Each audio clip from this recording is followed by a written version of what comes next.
SuperTalk Mississippi media production. Hi, this is Dr. Andy Barlow with the Chiropractic Physician Center of Tupelo and author of the #1 best-selling book, The Code Breaker. Are you sick and tired of being sick and tired? Then call my office at 662-844-1414 and order my new book, The Code Breaker. This is Gerard Gibert, and thank you for listening to MidDays here on SuperTalk Mississippi. Get ready to go beyond the headlines and join a meaningful conversation with people from around the state. Hello. You're listening to MidDays with Gerard Gibert here on SuperTalk Mississippi.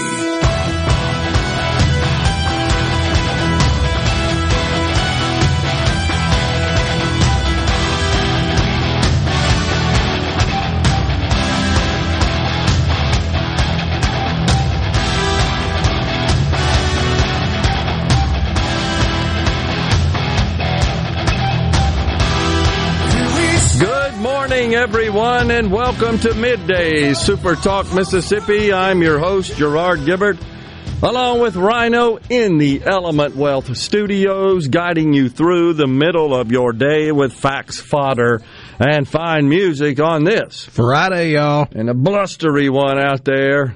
That wind is whipping around, and it's a little chilly. Who turned on the air conditioner? Dang. It is January, though. But we are here, ready to go in the seat. It is a Friday. We made it. Moving right through January at a rapid pace. Lots of news to get to coming up on the program today at 11:05. Kelly Bennett, Multimedia Journalist for SuperTalk Mississippi News. She'll round up the news, the headlines from across the great state of Mississippi this past week, and perhaps give us a preview into the stories we'll be covering next week. And then at 12:05, Representative Lee Yancey. He hails from Rankin County, represents District 74, serves as the chair of the House Drug Policy Committee. Representative Yancey will discuss the 2023 session thus far, and also talk about his legislative priorities and focus for his committee, the Drug Policy Committee. The markets, the Dow, made a rather abrupt turnaround. The old kangaroo hopping around mightily today, up about 48 points at present. The NASDAQ, however, is in the red. So a mixed picture on Wall Street. Banks released earnings this morning, the big banks. And, we've talked about how these economists, every economist has to have two hands, because anytime they provide an analysis, they always pivot to, but on the other hand, well, that's exactly what we have this morning.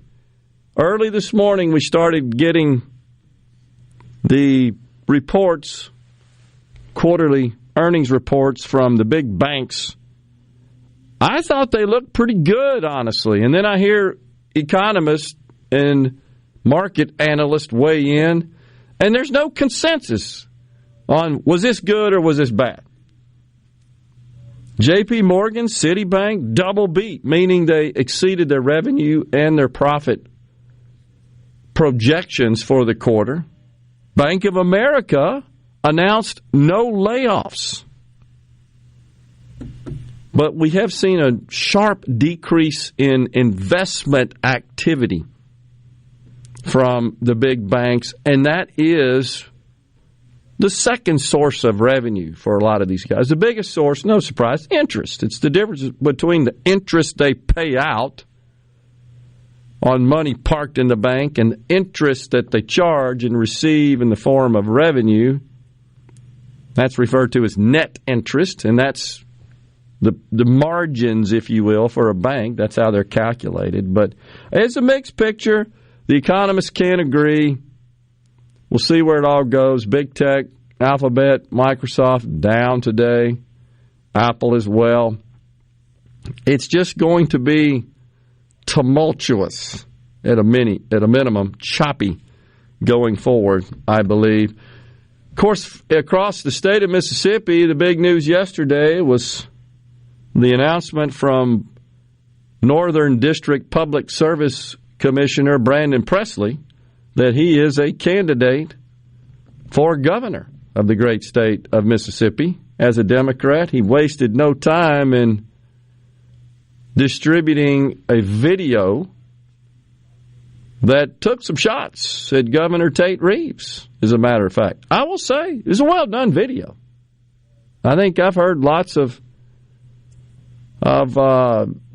response to Mr. Presley's video.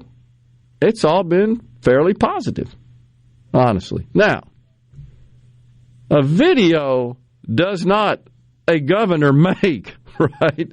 You may have a great video, but where the old rubber meets the road, as it is said, when you're seated in office and responsible for the duties of the governor, that's a whole different thing. So what Mr. Presley said is, in his, I guess, announcement, right, besides the more lengthy announcement, his social media announcement attached to the video that's being distributed, quote, Mississippi deserves leaders who fight for our families, children, and workers rather than themselves and their rich friends. We deserve leaders who will never forget where they come from or who put them in office. Do you think that's a shot at the present governor? I scratch my head on that one. What do you think he's trying to say there? Or is it just maybe just trying to frame his overall approach to governing, his philosophy of governing? What does it mean when a politician says they'll fight? I've always wondered that. What do you mean by that? Well, it depends on what letter you have by your name. Okay. If you've got a D by your name, then it obviously means they're going to go into office and do everything you could ever want them to do for you. Okay. If they've got an R by that name, it means they're inciting violence and they're insurrectionists. Thanks for clearing that up for me. It is true, though. It's common, and it's just something that crosses my mind. I'm not trying to be critical here, and this is not unique to Mr. Presley. Candidates of all stripes, I'm going to fight for you. What does that mean exactly? You're going to deliver fiery speeches from the well? You're going to go fisticuffs with your opponents or those who don't align with your policy agenda? What does that mean? I'm going to fight. Maybe he's got a whole barrel of euphemisms like Biden's dog-faced pony soldier he's going to throw out there. Oh, don't even get me started on Mr. Corvette. I'm not sure what's more dangerous to the planet. The classified documents being in his garage or Biden having the keys to a Corvette? Which is it?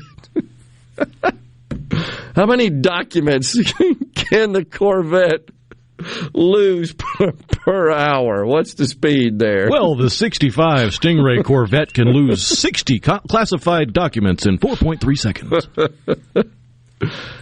It's just...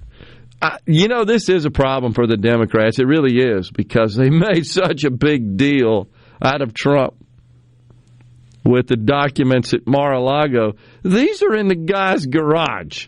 And now we're seeing images from some time ago. You showed it to me yesterday, right? Oh, yeah, he put out a campaign ad. Look at me, I'm creepy Uncle Joe in my old Corvette. Watch me back it in the garage. What are those boxes over there? Full of boxes. And he tried to tell America yesterday, yeah, but they were in my garage where my Corvette is parked, and it's locked, my locked garage. Oh, yeah, that makes us feel better. My locked garage. So Mr. Presley says he's going to fight for our families. What does that mean exactly? For children. What does that mean? So It's a serious question. It's for the kids. For the kid. Specifically, what does that mean? You as a governor, when you think about your span of control, your scope of power, what does that mean? And it's a fair question to any politician, I think, that says, I'm going to fight. You need to send me there because I'm going to fight. Well, is it like a boxing match? Maybe it is to some extent. We almost had one the other night, did we not, during the speaker election? I think, and it wouldn't even have come close to the first time fisticuffs have been achieved on the floor of Congress. Maybe that's what we ought to do. It's just been a while. That's an idea, isn't it? You ever hear the story that it's folklore, I'm sure, but back, I remember when I was in college, they used to talk about, before they had a limit on the number you could have on a football roster in college. There's limits now, 85 on scholarship, so forth. And Bear Bryant would have 5 deep back in those days, right? They said, well, how do you decide who's going to start? You're so deep. And he did platoon. I mean, it's a whole new offense on the next play.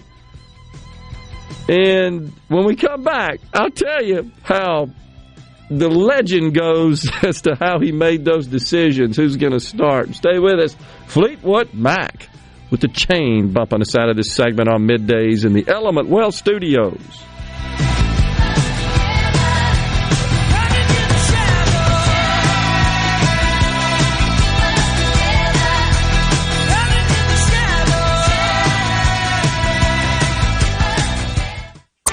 Check it out. Let's do this. The talk that keeps Mississippi talking. Middays with Gerard Gibert. Let's get on with it. On SuperTalk Mississippi.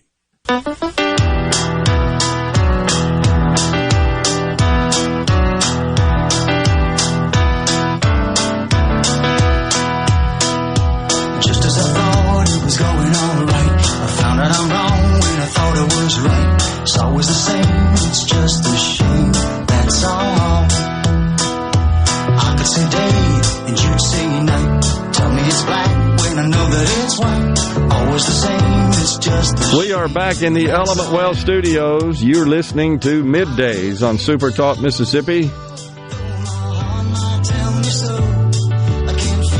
Keith in Baden says on the C-Spire text line, Gerard, I have a couple of ideas about those documents. The Dems are going to try to get the House to concentrate on the documents instead of going after Joe and Hunter or the Dems. No, that crap is fixing to hit the fan and wanting to step down as president. Plausible theory? Don't know that I'm totally on board with you on that, though, Keith. We'll have to see. Someone said, had an idea here, Rhino, about how we should conduct business in the chambers. I thought I saw that. Now I can't find it. It said we should do a duel, right? Oh, yeah, it was Kevin and Marcelo. We need to legalize pistol dueling. So let me finish my story about Bear Bryant and how he would decide who was going to get the nod to start at a particular position. The tale had it that he would dig a hole literally in the ground, and if he had a situation where it was a decision between two players, they just both crawled down into the hole, and whichever one came out got the starting nod. I'm here, Coach. You know, that's probably not far-fetched, knowing how the Bear... But it is true back in those days. And I remember going to games, and it'd be a different 11 on offense, like every play. While the opponents, it's the same players, and they're worn to slap out. And they're bringing in fresh legs every play. And they were all good. You couldn't tell the difference. They just all execute with magnificence. It's just incredible. From the C-Spire text line, Dan in Hattiesburg reminds, Bear Bryant had no intentions of playing all those guys. He just wanted to make sure that you couldn't play them. That's a good point. That's an excellent point. Back when you could do that. Yeah, I totally agree. All right, so these documents that we've now found at Joe's house in Delaware in his garage, leave it to our old friend Hammerin' Hank Johnson from Florida. Georgia. Pardon me, from Georgia, the great state of Georgia. Hammerin' Hank, folks, you recall, he's the guy that asked an admiral there at the House of Representatives with a straight face whether or not expanding a base, a military installation on the island of Guam would cause it to tip over the island because the base was situated on one side. And that and essentially he's suggesting that expanding the base would add more weight to that half of the island and thus cause the island to tip over. And he was serious.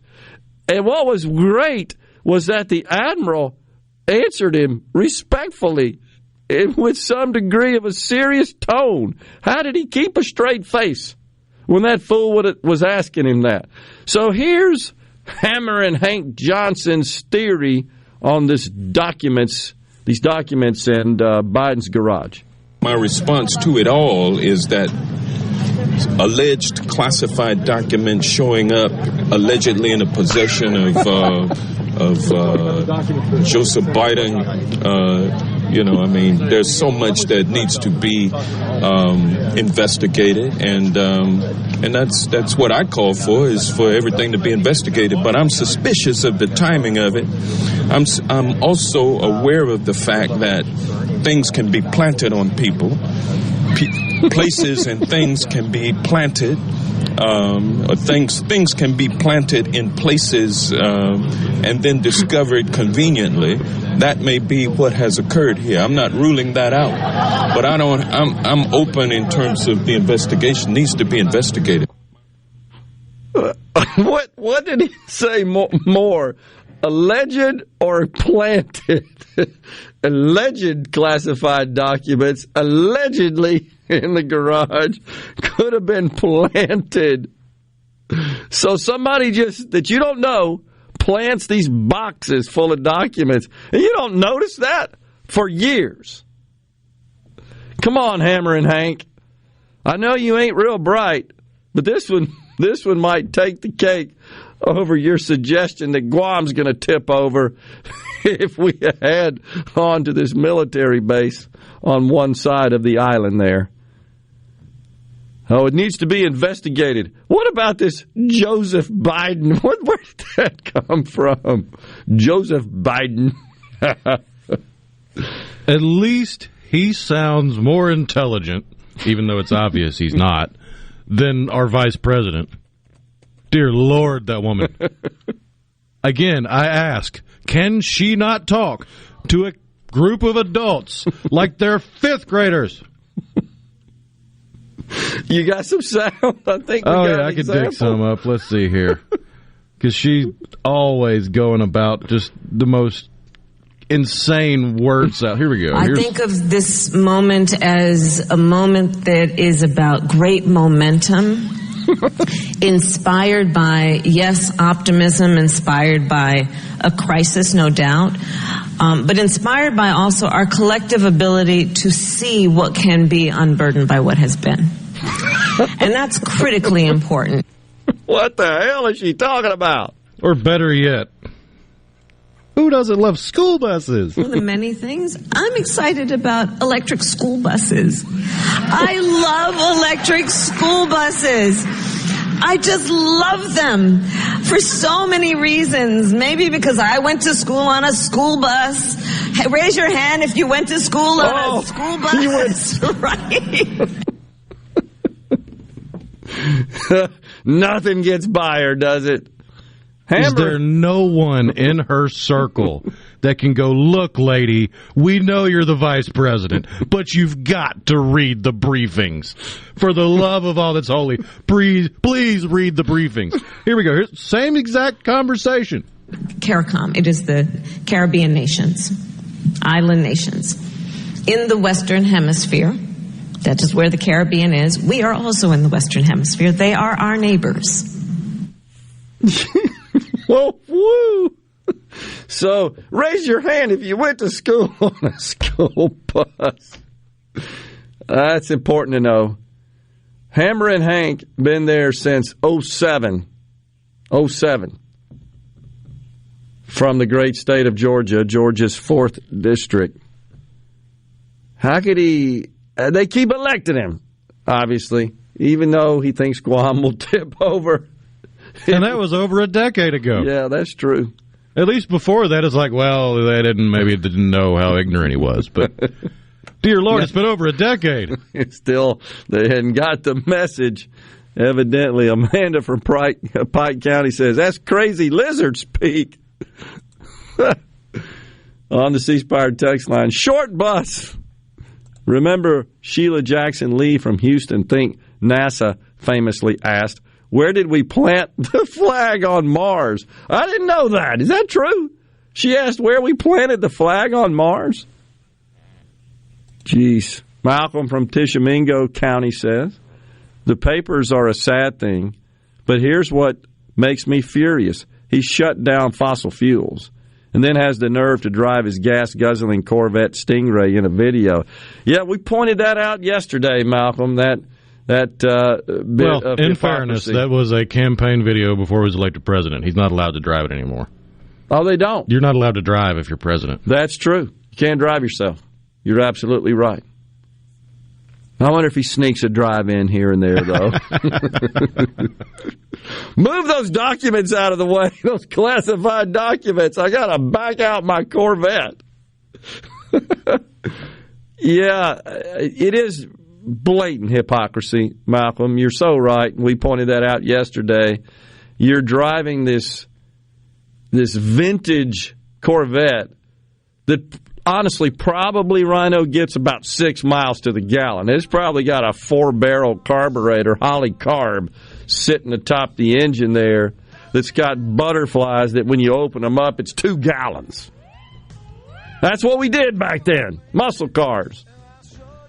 But it's okay for him. It's just another example in the long list of the old rules for thee but not for me stuff that I know just aggravates Americans. We are going to step aside right here as the Steve Miller Band breaks us out with the Joker. We're coming right back in the Element Wealth Studios. I'm a picker, I'm a grinner, I'm a lover, and I'm a sinner. I play my music in the sun. I'm a joker, I'm a smoker, I'm a midnight. Middays with Gerard Gibert. Welcome to our shop. On SuperTalk Mississippi. Okay, now you have a good one.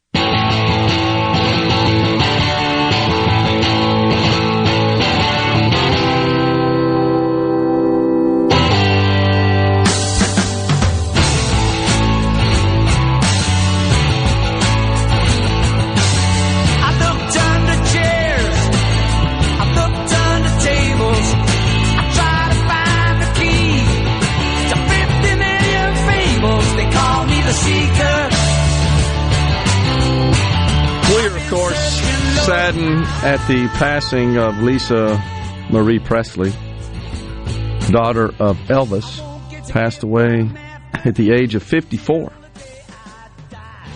No details really at this point are there that I've seen on the cause of death. Priscilla Presley, her mom, and Elvis's ex-wife put out the statement on social media that she had been rushed to the hospital. Saw that. And she asked for prayers and privacy. Right. So, no secret, though, that she has struggled with addiction and other illnesses throughout her life, as did her father, certainly later on in life. Struggled with that as well. I guess, like most who were around at the time of the King's death, I remember exactly where I was. I think most people would say that's one of those events that occurred. The shooting, ultimate assassination of President Kennedy. That's one that always comes to mind. It's just so such a huge, high-profile event that just changed life. Certainly, felt like it was sort of like life before that and life after that. It's just one of those things we'll never forget. Those two come to mind for sure. 9/11 is another example. Folks who were around Pearl Harbor. Of course, the news didn't travel. Most learned that through the radio. You didn't turn the TV on and see images of ships on fire at Pearl Harbor the way you did of 9/11, right? We were all glued to the televisions watching that situation. I think most remember. And Elvis, I think, rises to that level. I don't know that his daughter will be the same in that respect. But we are sad to hear about her passing, and the age of 54, certainly way too soon to leave the earth. And as we learn more about the cause, we'll certainly pass that on. On the good news side, I think you shared yesterday that Damar Hamlin's been released, right, from the hospital. That's correct. Bills reported that. He's still going to undergo observation, and he's going to check in with the Bills trainers and have a couple checkups with the doctor, but he has been released to recover and rehab at home. Sounds like he's going to achieve full recovery and be back at it. Looking forward to that. On the C Spire text line, Rusty says, "There's only one hammer in Hank, and it is not some idiot congressman." I hear you, Rusty, and of course I agree with it. I hope you will take my assignment of that nickname to the congressman in jest as it is intended to be. I will have to admit, a little tongue-in-cheek, I'm sort of mocking him, honestly. That's not something I do on a regular basis, but this guy, I think, has earned it. As Rhino said, he's been there 15 years now. It was 2010 when he may have put on the show that would earn him the label of being the dumbest congressperson ever, when he asked that admiral in complete seriousness. Oh, yeah, he spent the first couple minutes of his question going over the dimensions of the island by, well, the island's roughly 21 miles long and 7 miles wide. And he had data about the number of people, remember that? And, like, the positioning of the base on the island, which he noted was tilted to one side, mostly the base, the land that it occupied. He was dead serious. My hat's off to that admiral for not saying, "Are you kidding?" But rather, no, Congressman. I mean, it was, very collegial of a response. Now, of course, we got Karine Jean-Pierre, the worst White House press secretary in history, chosen, this, solely because of what she is. A black lesbian. Let's just be honest. Haters out there that heard me say that, come on. It's the truth. She wasn't chosen for her merit, for her qualifications. No. Chosen because she checked boxes, in this case, multiple boxes. The entire cabinet was selected on that basis. This is the march to mediocrity. But listening to her respond to mainly Peter Doocy, who's been pressing her on these classified documents, it's laughable. And, of course, she immediately jumps to the Trump. I just wonder where the Playboy guy went. He seemed to be really invested in presidential politics and screaming at the press secretaries to answer his question. Yeah, that's true. Where is he? I don't know. That's a good question. But it certainly seems like we should learn, at a minimum, we should learn the contents of those documents. The public, I think, deserves to know clearly. And we should also see the records of all those who visited the property. Isn't that what the protocol is? You're supposed to keep records of that? Yeah, the White House keeps logs of whoever visits his house, but they're not going to release them. And she said something yesterday suggesting that Trump wasn't doing that with respect to even in the White House, as I recall. One of her responses, I think, hinted in that direction. She wasn't just talking about keeping records of those who visited the Mar-a-Lago property, but rather was talking about the White House itself, as if that the Trump administration really wasn't adhering to those standards, those laws. That's the first time I'd ever heard that, but she certainly did go there. But we should learn, I think, the details of this. Whether or not we will, unlikely. I think it's unlikely that we'll get any information along those lines. I just don't think they're going to tell us. It's just the most likely situation. But she can spin. They've taught her well how to be a spin doctor. That's really what her job is. If you think about having her boss as your boss, it's what you do every day is go out and defend and spin. But I hear you, Rusty. Hope you take it in jest. That's what it was intended to be. William in Tupelo said that the news said cardiac arrest, the cause of death for Lisa. But yeah, I mean, that's how she was discovered by her husband, who performed CPR until the paramedics got there. But still, though, more details, right? I mean, cardiac arrest seems kind of general when you're 54. I mean, it's not like you got such an old heart that it just gave out. That's a little different situation. You wouldn't ask much, pry much further if it were an older person. But a person at 54, unless they've got some sort of serious previously known heart conditions, heart disease. So we don't know that at this point.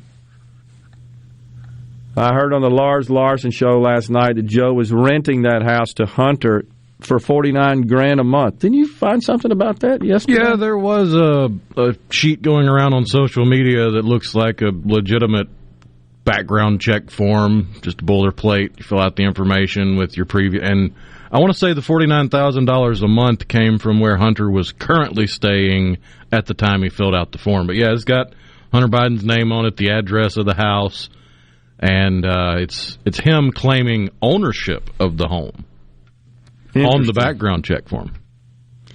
I bet there's more to it than meets the eye. Well, there's some reason those documents have been there for 6 years, and it was less than 6 years ago Biden was talking to Jay Leno in an interview talking about how Hunter Biden surprised him with an engine swap in that very Corvette. We need to know who's been in that house. It's just simple as that. We at least know Hunter Biden had access to classified documents in the garage, and we do know, thanks to Hunter Biden's laptop, that Hunter Biden was not above breaking the law. Absolutely. At least I'm pretty sure hookers and crack cocaine are against the law. The other thing is when Ducey asked him about it, we played the sound of it yesterday, he just seemed to be beaming with pride over the fact that he had this Corvette. It did seem that way. Well, that's why his response was so awkward that he talked about it's in the garage, a locked garage with my Corvette, and then read the prepared statement that everybody knows how seriously I take classified documents. He said, I have a Corvette. What is this, like Burt Reynolds, our president? I'm still wondering, what's more dangerous, Biden having classified docs or the keys to a Corvette? It's my Corvette. That just makes you more suspicious when he responded with that, does it not? Coming right back here on Middays. Stay with us.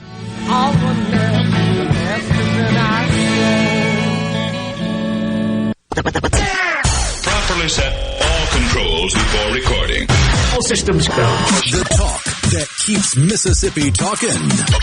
Middays with Gerard Gibert on SuperTalk Mississippi. Let the midnight special shine a light on me.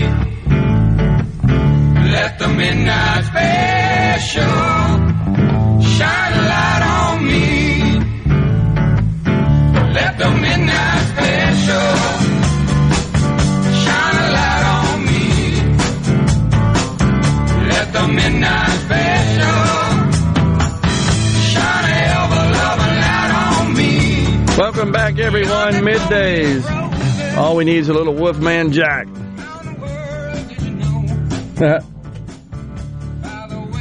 CCR with Midnight Special. That was fun back in those days, watching the Midnight Special. Just being able to stay up as a younger buck was a lot more fun then. Always look forward to those Midnight Specials. On the C Spire text line, let's be real. Kamala was chosen for the same reason.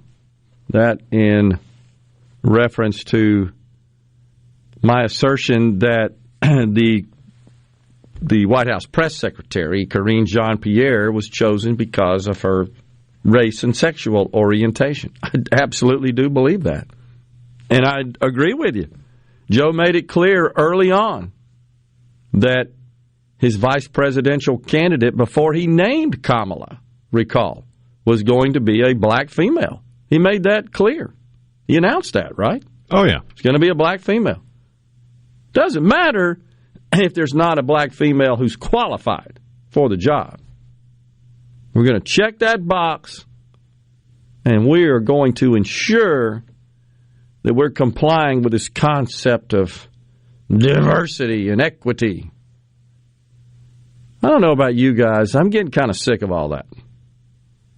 I got an email yesterday from a major law firm that was, and really this email is in the form of a newsletter. And the entire newsletter is focused on the firm's focus on diversity, equity, and inclusion. And it included stories that coincided with that theme. And I just wonder, again, are we truly producing anything of value for society?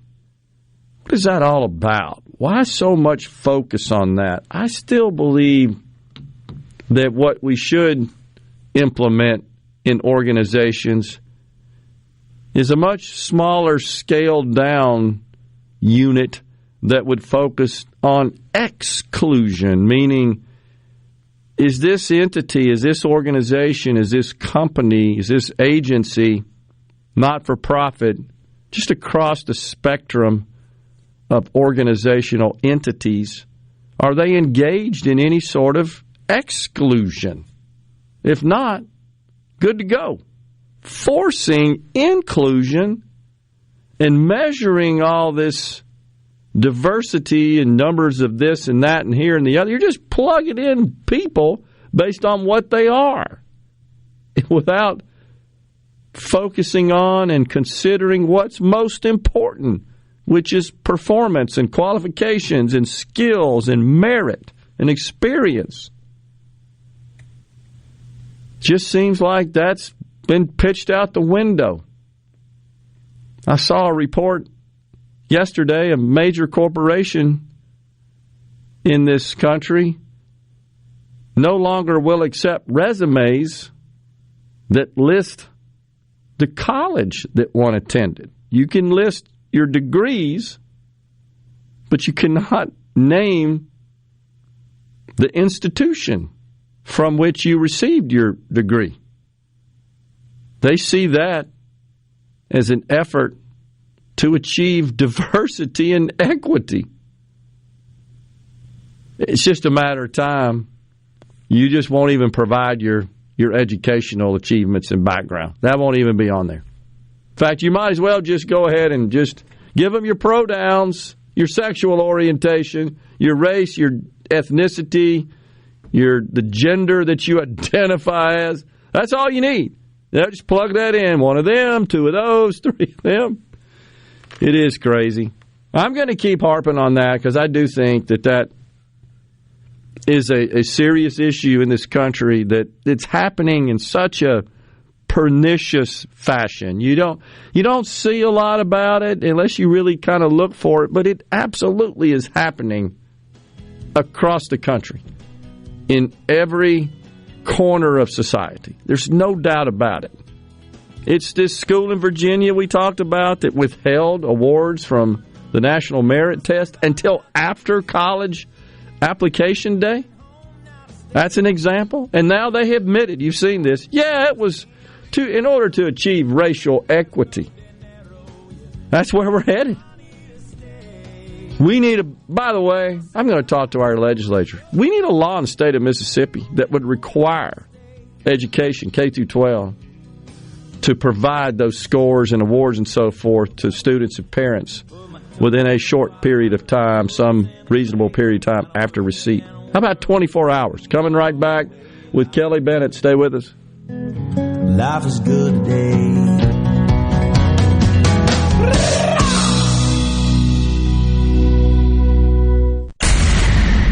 Welcome to the show that challenges you to think deeply and look beyond political posturing. You're listening to Middays with Gerard Gibert here on SuperTalk Mississippi.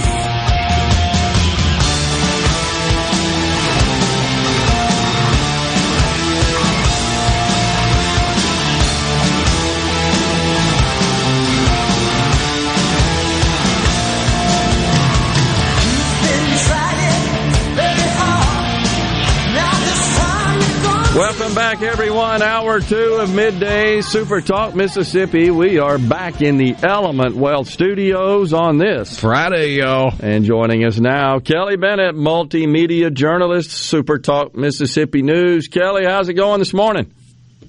It's going really well. How are you? Happy New Year, everybody. Happy New Year to you as well, Kelly. Thank you for that. So, folks, of course, know you from the news clips that we hear in the breaks here on Middays. We appreciate that. And often, of course, you'll listen in on some of the interviews we do, and shortly thereafter, you'll have that put up as a clip featuring the discussion sometimes. Yeah. Now, I was hearing a little feedback, so I was trying to eliminate that. I don't know what's... I think we're good now, huh, Rhino? No. Rhino shaking his head. Yeah, I think we're okay. Yeah, maybe a tad hot, but I think we're good. Yeah, it's fascinating, actually, what we do here as a group at SuperTalk, because you guys get all the state leaders on and the movers and shakers from the state. And then the guys in the news department like me, we get to turn that around into news. So we get this really great, in-depth, 10-minute long interviews, sometimes even longer than that. And it really gives you an in-depth understanding I don't think I would normally get unless I was out at the legislature, sitting in front of lawmakers while the 2023 session is underway and staying out there all day. So, I mean, you guys, what you do on your end is a big help to what goes on in the news department here. Well, it's a team effort. It all works together. And sometimes, of course, when we have folks on the show that we interview, all of our audience may not be able to catch that live. But when there are comments made, statements made that certainly are newsworthy, and then we capture that, and you guys turn it into a bit of a news story, and that it gets included as clips in our breaks at the top of the hour.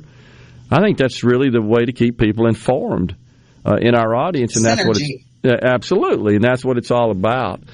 All right, so we got the legislature that's been down there at the Capitol now for a little less than 2 weeks. I guess today would be day 9 of being in session.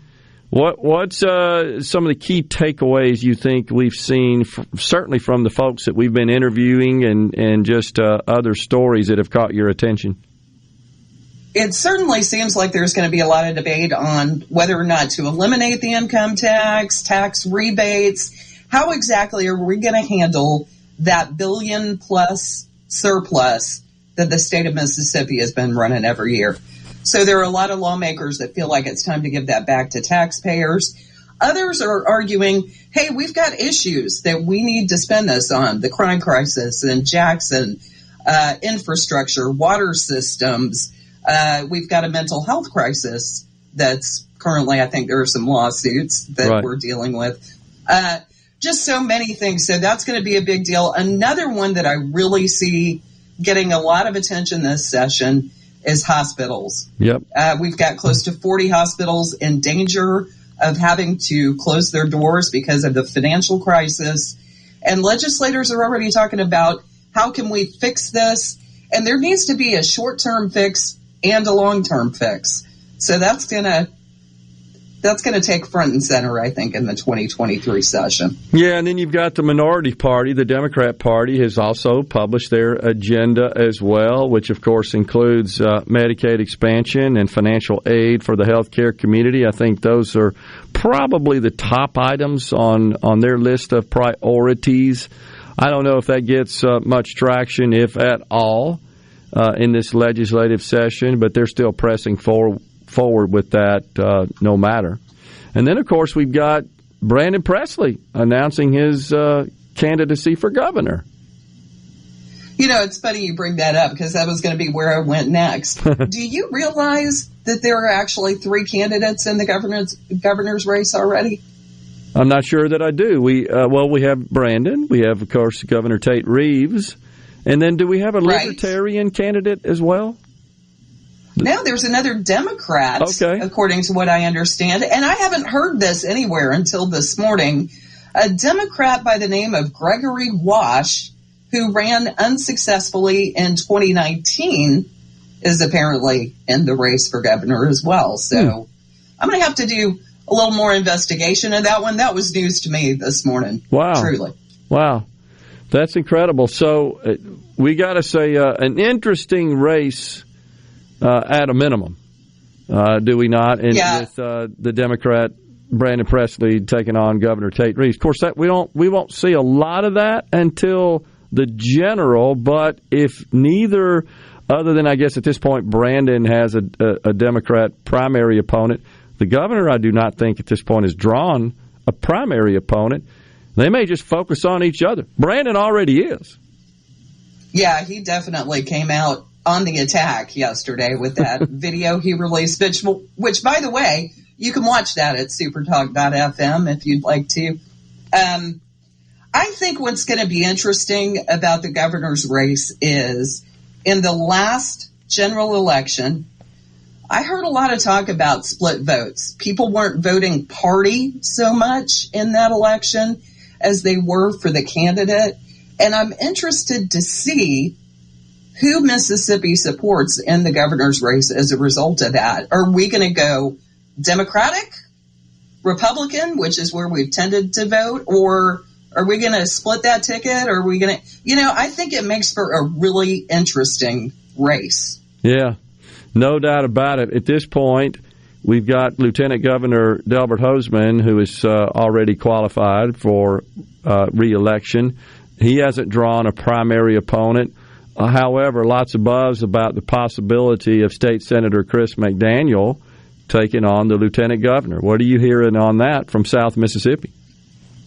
I've heard the rumor on that as well. I haven't seen anything official on that. But all of these candidates, anybody that wants to run for office in the state of Mississippi this year, has until February 1st.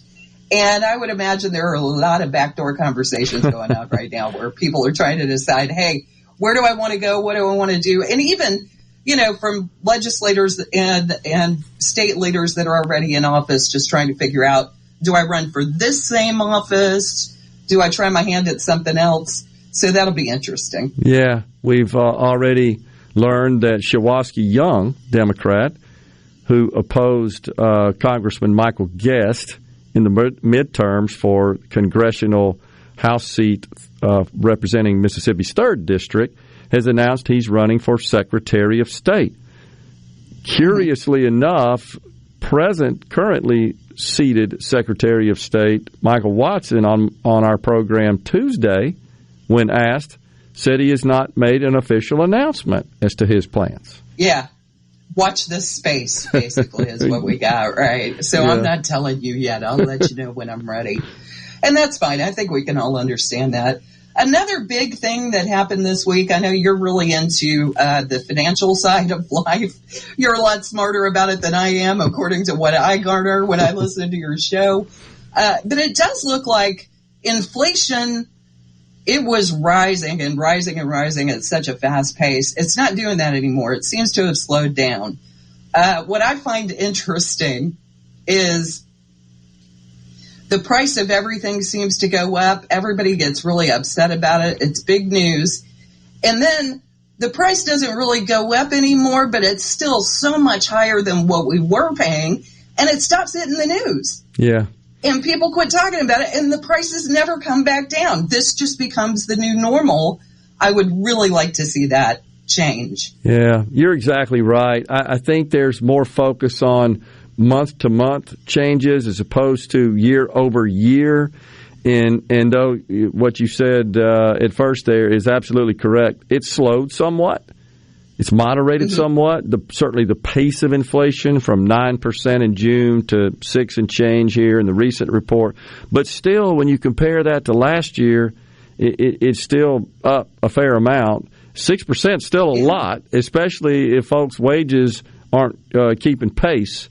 And so the net effect of that for most Americans overall is still negative. They're upside down. Their wages aren't keeping up. So it's the net effect that's causing problems. But you're absolutely right, and I'd like to see all that change as well. I did note that Tesla announced price decreases today.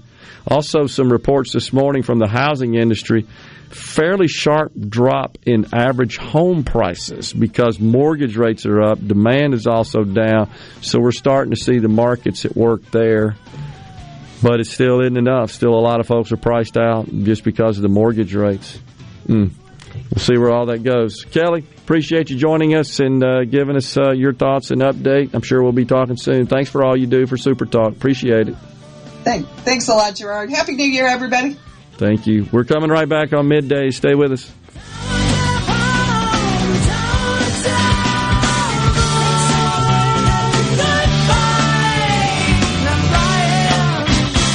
The talk that keeps Mississippi talking. We're rolling. Hit it. Go. Play it. Middays with Gerard Gibert on SuperTalk Mississippi.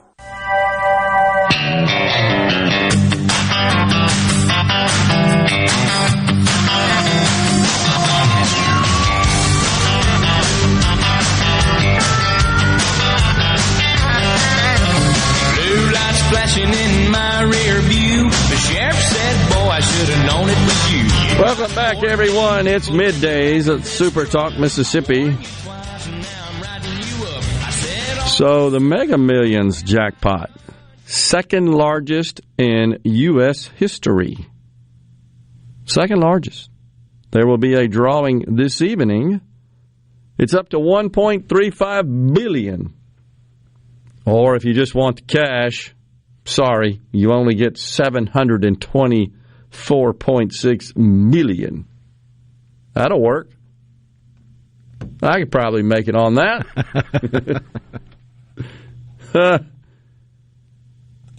Let's see here. Our old friend is back on the 228. Let me see where it started today. Oh, there is no such thing as the Democrat Party, Gerard. Referring to my description of the party with the word Democrat. Except the Oxford Dictionary begs to differ with you. So go argue with them. It's true. Now, some use it interchangeable. Some prefer one word over another. But according to the Oxford Dictionary, the use of Democrat to describe the party is more appropriate.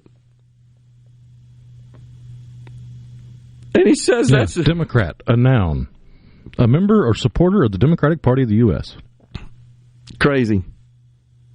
And that's a perfect example of you lying again? Like I said yesterday, this ignorant person would argue with a signpost and still be wrong. If you said the sky was blue, he would be adamantly opposed and say, no, it's teal.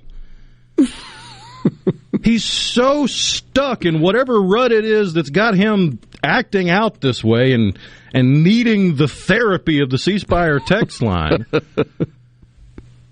It's asinine to make assumptions and then throw around straw man arguments like he does, but he still does it. He says that that's why no one should believe what comes out here at SuperTalk, because we can't get the party description correct there. The name, the label. Jeez. Unbelievable. I got an idea for you. You know, on your radio there, in your car, there's two knobs. You turn either one of them to the left. You won't have to worry about us, because we know you love the left. So just turn them both to the left, and you won't have to hear it anymore. But I'll tell you this, we're tired of your engagement.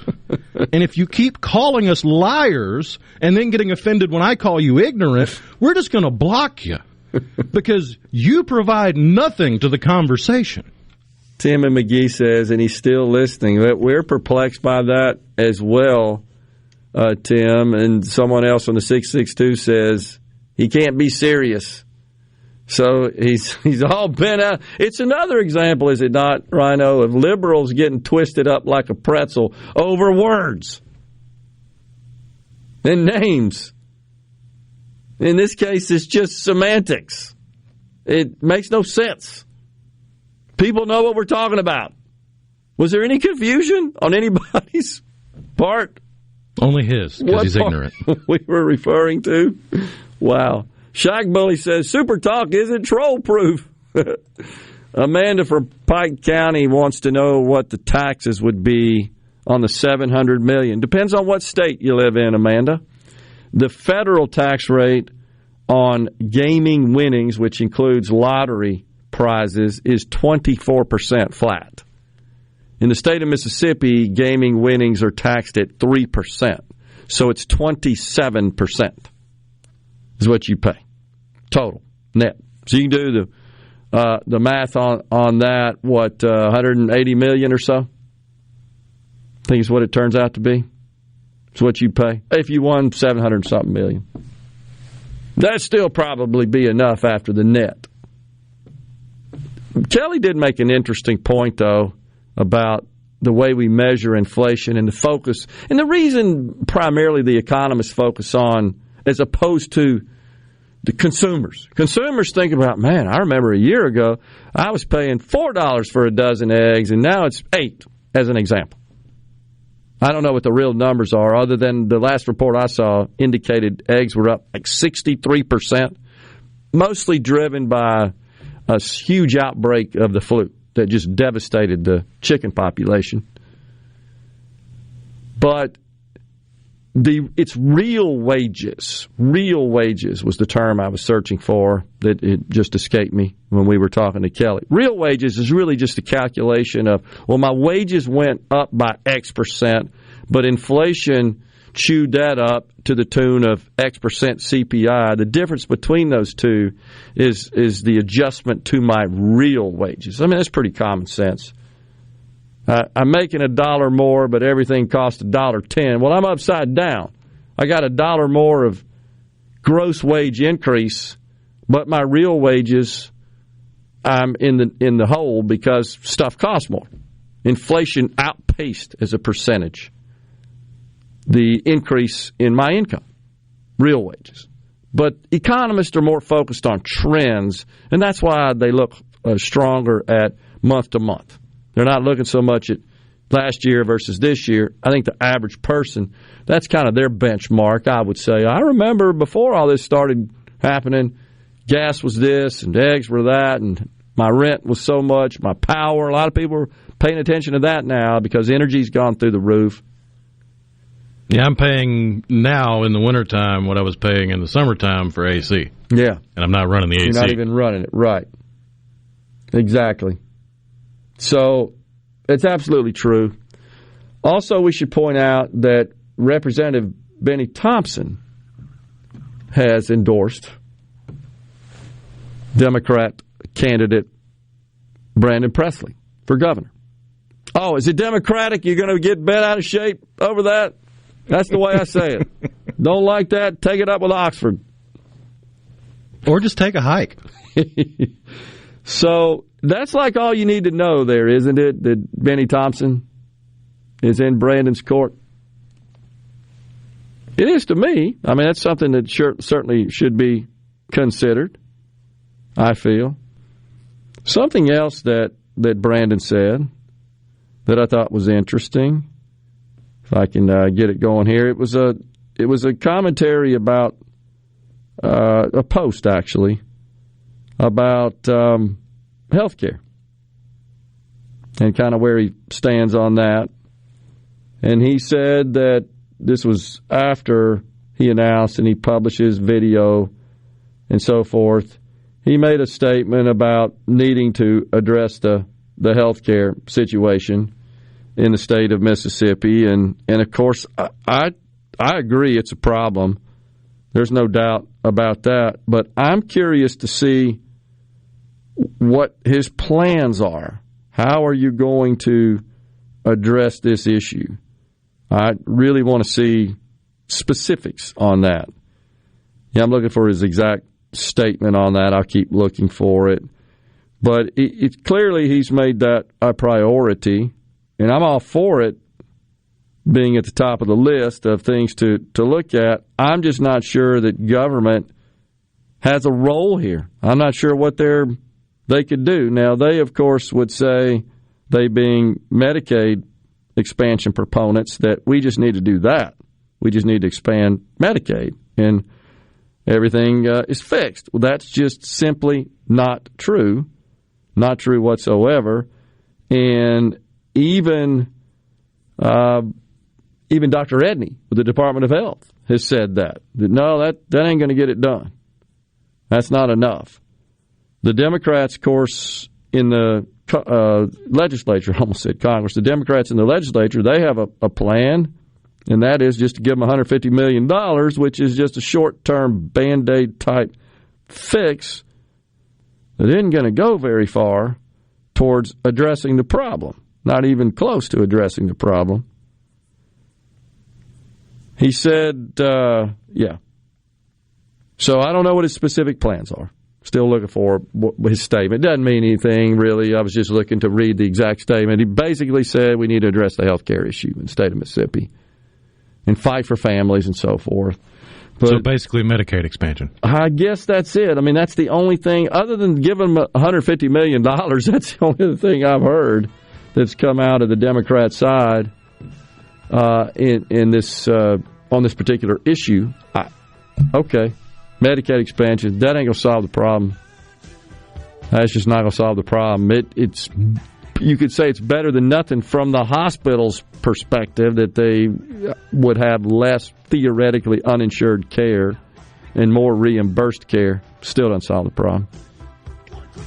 Foreigner bumping us out of this segment here. Coming right back, we got a lot more to talk about. And Lee Yancey from the Mississippi House of Representatives at 12:05.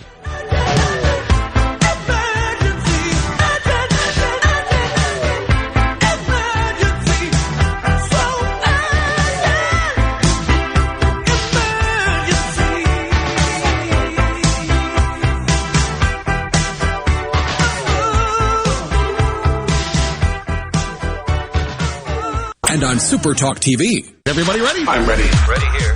Middays with Gerard Gibert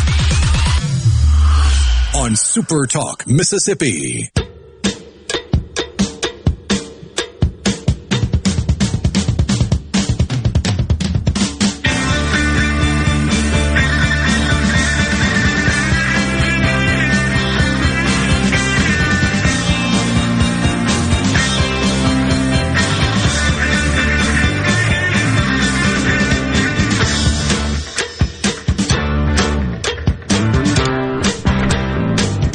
Mark, Don, and Mel, Grand Funk Railroad. We're an American band. Back with you in the Element Well studios. Brandon Presley, Benny Thompson, Jim Hood, Biden, Pelosi, Chuck Schumer, they're all the same. So I did find it the statement that Mr. Presley made. This is when he initially announced. He said, "I'm officially in the race. We deserve a governor who understands the struggles of working families, small businesses, and all of our communities. We deserve a governor who will extend health care to working people and save our hospitals." So whenever you hear the "will extend health care to working people," that generally refers to Medicaid expansion, because what expansion does is make the program, the coverage, available to able-bodied adults. That literally is how the coverage group is defined. Base Medicaid offers coverage to children who live in homes where the household income is below a certain federal poverty level, and the states have some latitude in setting that threshold. I think in Mississippi, if I'm not mistaken, it's 250%. It's changed a little bit through the years, but I believe I'm pretty close there. And then there are the disabled, the blind, and then the other coverage groups are pregnant women, and then the indigent elderly.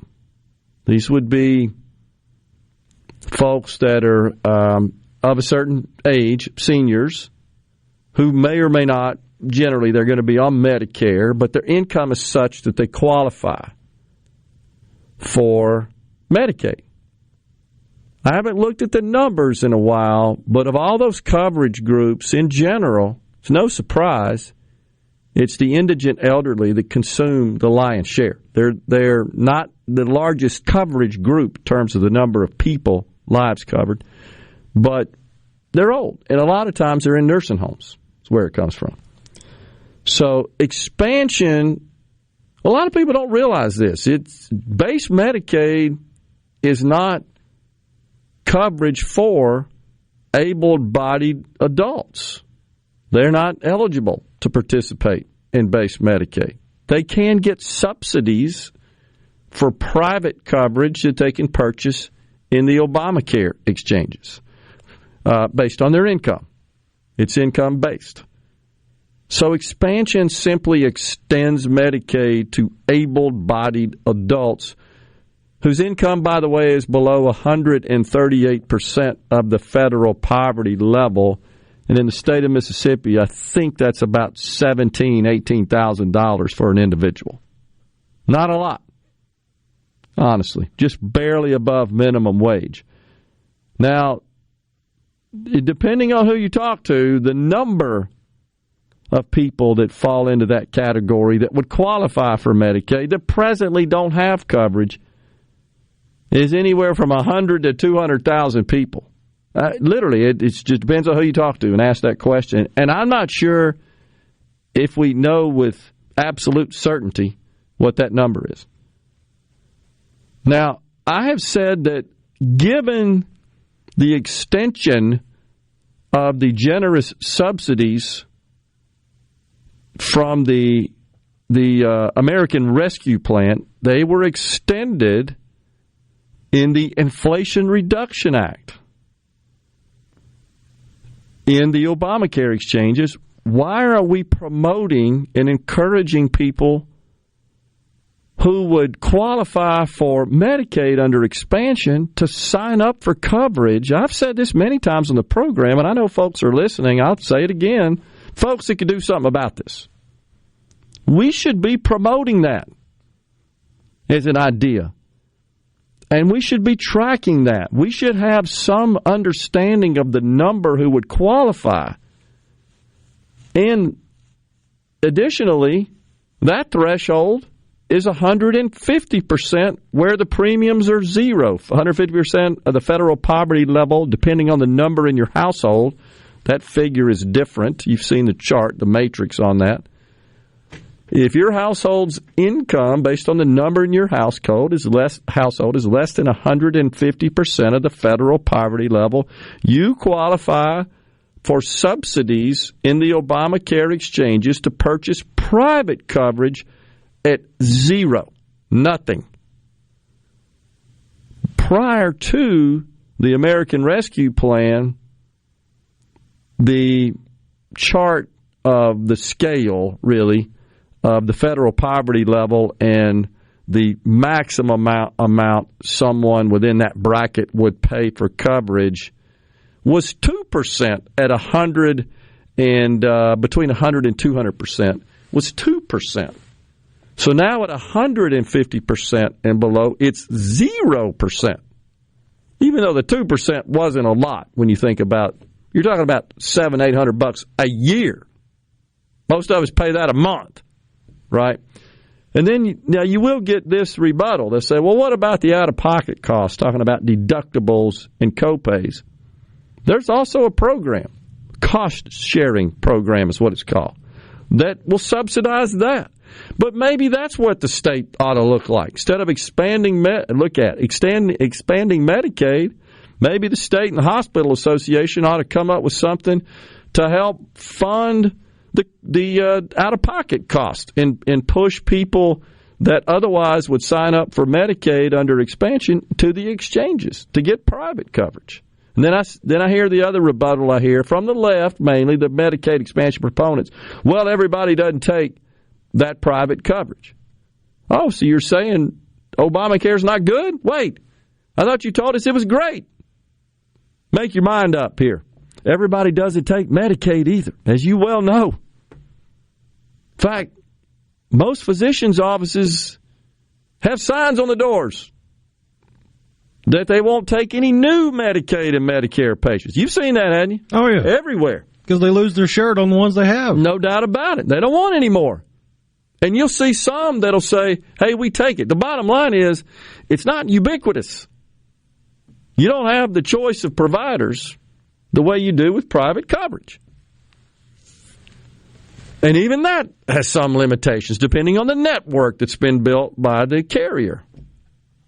In the state of Mississippi, primarily Blue Cross and United Health have the biggest, most extensive carrier networks. They just do, because they write the most coverage in the state.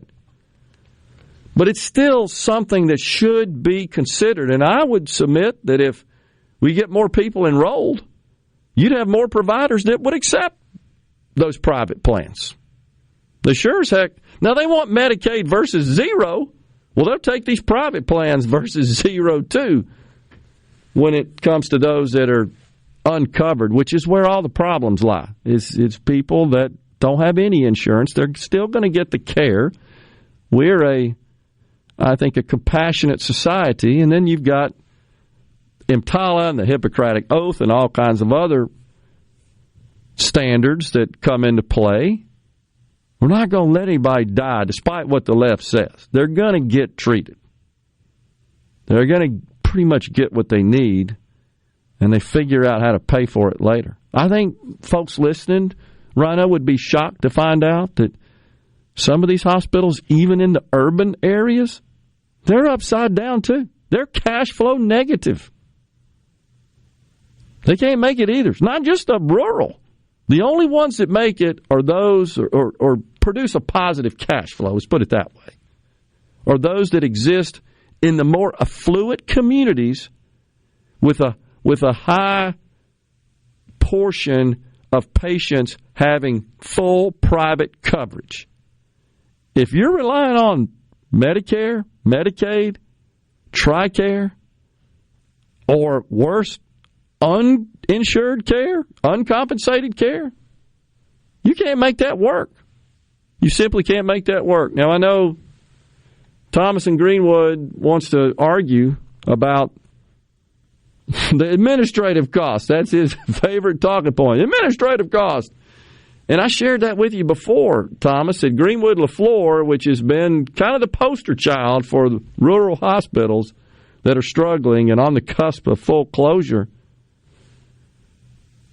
Their administrative costs come in at about 18%.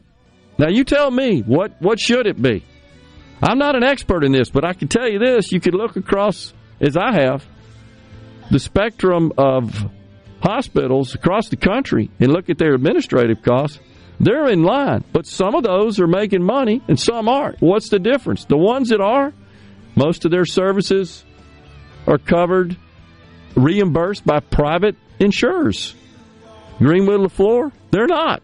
Most of theirs is uninsured. They're getting no reimbursement. I don't care what your admin costs are, and I'm not defending Greenwood LaFleur here. I'm just saying as a practical matter, if a large component of your services are not getting paid for, that's just not viable. I don't care what business you're in. Peter Frampton with my guitar there. Coming right back with Representative Lee Yancey at 12:05. Stay with us. It's so awesome! Middays with Gerard Gibert. Come on, let's get on with the show! On SuperTalk, Mississippi.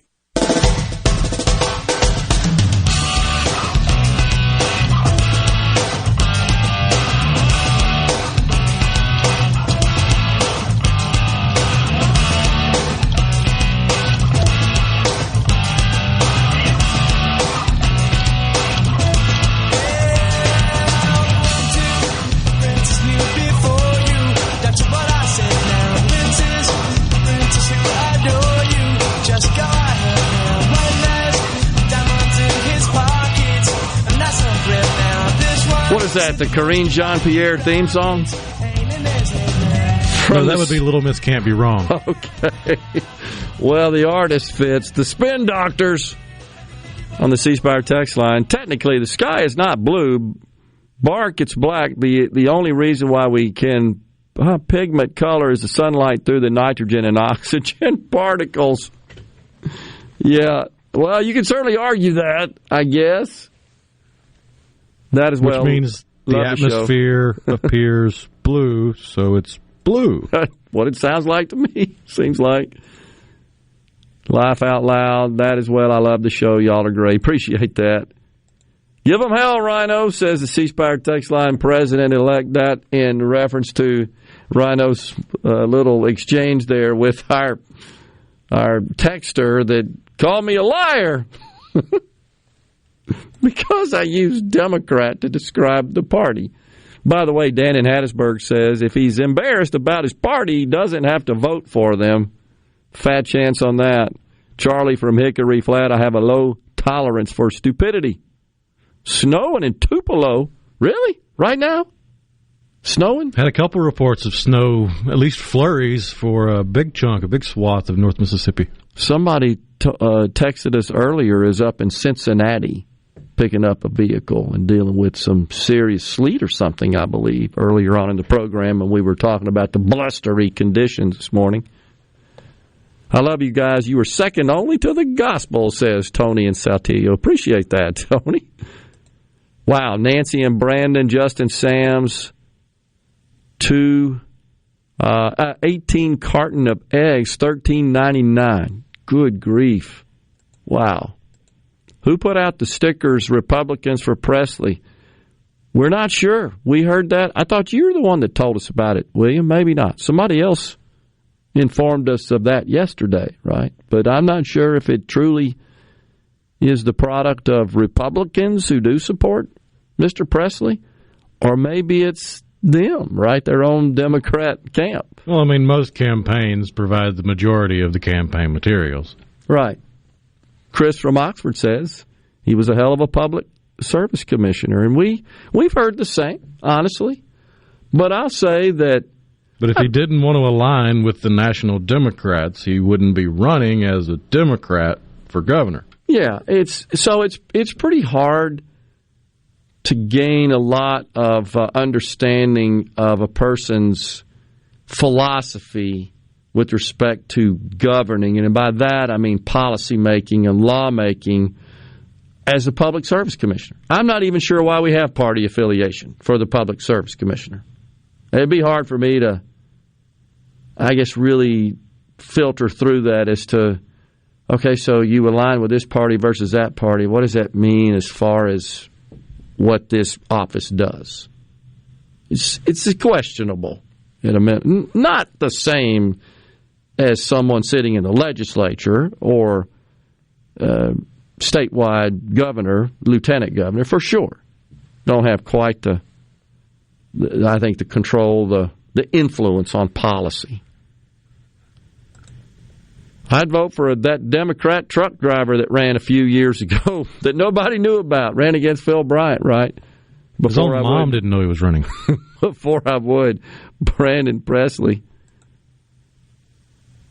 Did you see where someone came up with a method of totally eliminating carbon from the manufacturing process, says Darren in Jackson. Well, we discussed new technology that would remove carbon from the open air that proved that it worked to the scientific community, such that, and it's in Iceland, that Microsoft actually bought carbon credits from this organization.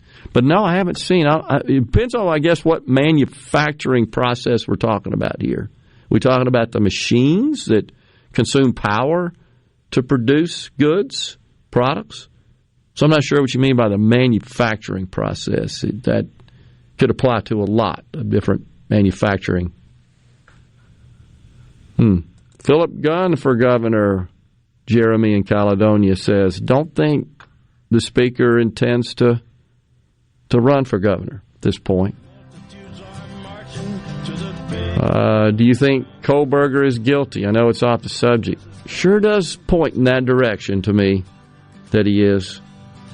My wife likes to watch I think it's the ID channel, where they have the crime stories. You ever seen that before? It's one of the more obscure networks. Yeah. True crime is a whole genre into itself. My wife loves all that stuff. So last night they had a show featuring, I think it was the 2003 murders in Vaughn, Mississippi, Holmes County. Do you happen to remember that? It was kind of fascinating. The documentary really dug into it. Brandon Presley, nobody can link him to AOC. Everybody is not monolithic. Moderation means not a radical, not mushy middle.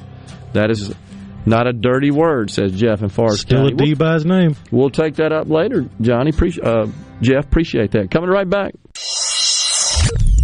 Get ready to go beyond the headlines and join a meaningful conversation with people from around the state. Hello? You're listening to MidDays with Gerard Gibert here on SuperTalk Mississippi.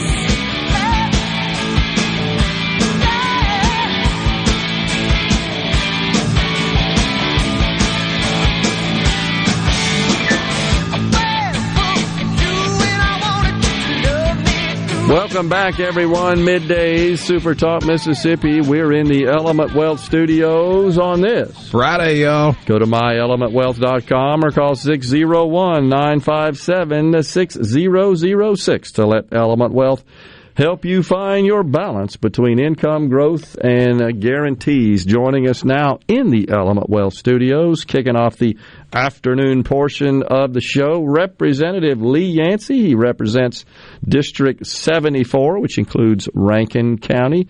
He serves as the chair of the House Drug Policy Committee. Representative Yancey, good to see you. Happy New Year. Great to be here, Gerard. Thanks for having me on. You bet. So you guys have been down there at the Capitol getting ready to make them laws. You've been at it for a little over a week here, week and a half, almost 2 weeks. It's like a locomotive getting going. It's just taking off very, very slowly and chugga, and pretty soon we're going to be going full speed. Yeah. So when's the deadline?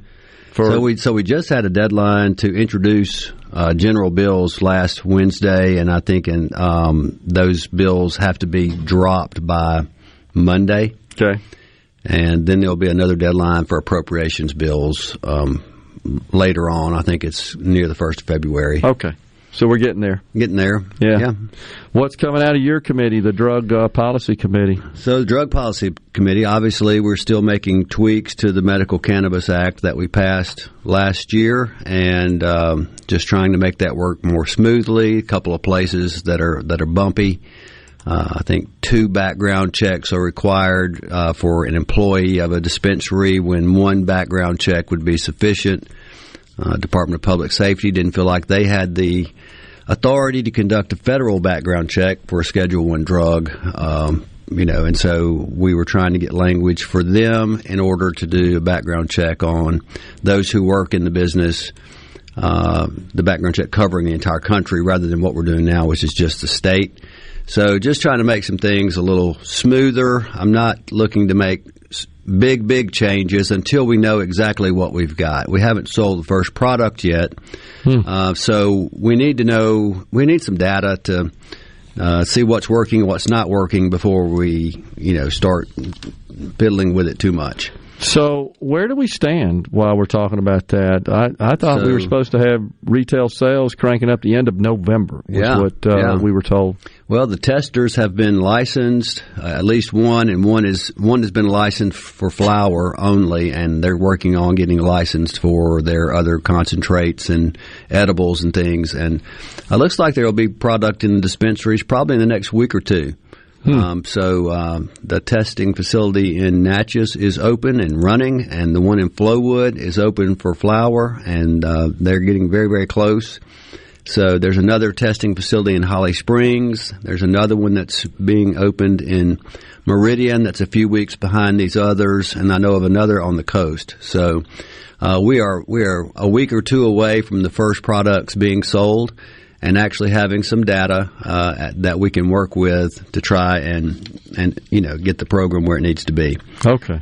Some of the other issues, we're always dealing with these gas station drugs like kratom and tianeptine, and what I'm looking at doing this year is just kind of turning that over to the health department, to the state health officer, and creating a screening and approval program for the retail sale of products that are sold over the counter that have addictive properties, the tendency to be used and abused, and that would cover a lot of different drugs and drugs that don't even exist yet. Rather than us having to continually bring these before the legislature, having a bill to schedule this one or a bill to schedule that one, let's just let's put this in the realm of medicine and science rather than in the realm of the politicians. Yeah. And, lots of things are being sold in the gas stations now that don't need to be. And our kids are able to get their hands on some of those things, and they're just not good. They're addictive. They have the same properties as opioids. They attach to opioid receptors in the brain like opioids do, and people are getting addicted to some of these things. And we need to have someone taking a look at what's being sold. This came up last year in the session, did it not? It did. We passed a ban on kratom in the House, and the Senate didn't take it up, and then there's also tianeptine. There are people who think kratom has value and has helped them get off of opioids or helped them with PTSD or whatever. Yeah. No one has called me to say tianeptine is a good thing. No one in the world has tried to touch base with me on tianeptine. Yeah. Kratom, according to the Mississippi Bureau of Narcotics and according to the State Medical Association and experts and psychologists who counsel people who have drug addiction, they all say kratom is bad. But there are some who use it who say it's not. So, the federal government has kind of kicked the can down the road, hasn't made a final decision on it. And so I think maybe there are some who don't want to get ahead of the federal government in scheduling it. Yeah. I'm working on some other bills. One is a water safety bill that would. A mother came to me who had lost her child to drowning, and this bill, it comes out of Florida, but the bill would require schools to give kindergartner parents a list of where swimming lessons are taught in the area. And they can do that with a handout, or they can do it with an email. There's no money involved in the bill. If the family needs financial aid to take swimming lessons, there is a foundation in Florida that is willing to provide scholarships for kids to take swimming lessons. And it's called Every Child a Swimmer. And it is a way to just make parents aware that learning how to swim is important, and we try to cut down on the drowning deaths. I asked the Department of Health for the numbers on how many kids that we have who drown each year, and it's like 5 to 10 kids every year drown in a swimming pool or in a creek. Huh. And this is to be a valuable tool that they could have for the rest of their life, and it doesn't cost the state anything.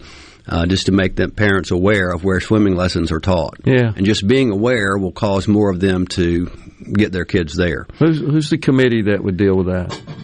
that committee, let's see, it's House Bill 13, water safety, public schools, maybe education. Okay. I'm thinking education. Okay. So that's one of the things. Another thing, last year we passed Cole's law that said you couldn't discriminate against a person with a disability for an organ transplant, and whether you have Down syndrome or you have some other disability. And I'm trying to get this language out of the Mississippi Code, like the words mentally retarded. I'm trying to replace that terminology with intellectual disability, just to bring it up to modern terms and not to have the stigma associated with mentally retarded, and to try to be a little more sensitive.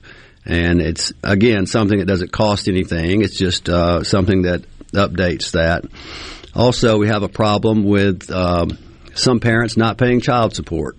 And so, again, this year Really? I have filed a bill, with the Lottery Commission. If you win the lottery, your winnings are withheld and sent to your child if you owe child support.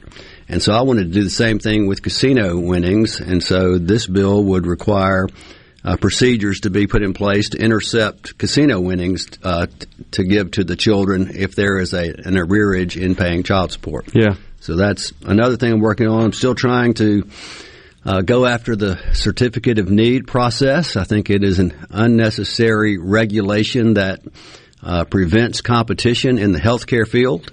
I don't think that you should have to have a certificate of need to open, a place for, to provide medical services, right? A chemical dependency service, an ambulatory service center. I think that, this is free market, and if anyone wants to open a clinic that is closer to where someone lives, that is better for the consumer. Yeah. And, it drives down prices, it drives up quality, and we're going to keep pushing on this CON issue until we get some relief. Another thing, I got sure. I've been crusading on this for 20 years, it seems like. Yep. And it just seems like every year, Representative Yancey, there's interest, but it just never gets out of committee. Mm-hmm. Do you think we may see something now? We could possibly see something now. It may be now, it may be next year or the next or the next. Sometimes it takes years and sometimes decades to get to good policy. But I believe good policy is good politics, and I'm going to keep pushing for good policy to have, a crack in this CON language so that we can have more competition in healthcare. I think it's one of those things that probably the average citizen is not aware of. But in essence, if you want to build a clinic, a hospital, add beds to your hospital, buy certain equipment, absolutely, it's things like that. You got to get permission from the Department of Health to do it. Yeah. That's the way it works. We're taking a break. You stay with us? I can. We got Representative Lee Yancey from Rankin County in the Element Well Studios coming right back.